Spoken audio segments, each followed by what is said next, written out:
Alors, ici, on est devant mon prunier Mont-Royal, qui est un de mes plus beaux arbres. Le tronc est vraiment, vraiment gros. L'arbre est vraiment solide. Il n'a jamais donné de fruits, mais cette année, il est rempli de bourgeons à fruits. Donc, techniquement, ça devrait faire une belle boule blanche, comme le disait Yvan Perrault, dans le fond, avec toutes les fleurs qu'il va avoir, puis il devrait être chargé de fruits. Les pruniers, c'est pas un arbre qui vit éternellement, hein. Richard disait qu'à partir du moment que tu plantes un prunier, il commence à mourir. Parce que c'est quelque chose qui vit vraiment pas éternellement.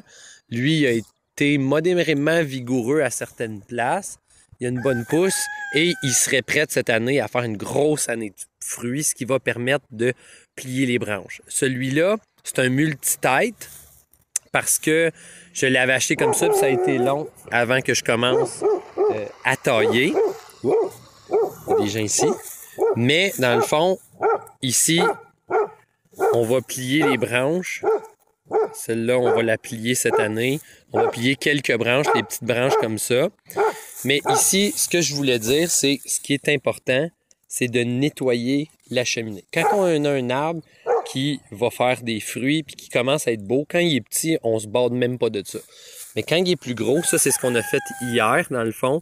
Nettoyer la cheminée, ça veut dire s'imaginer à peu près une espèce de rond autour de l'arbre, une espèce de cylindre autour de l'arbre qui serait la cheminée. Et on enlève tout ce qui se retrouve à être dans le centre de l'arbre. Ce qu'on cherche à avoir, c'est rien dans le centre de l'arbre et tout en périphérie.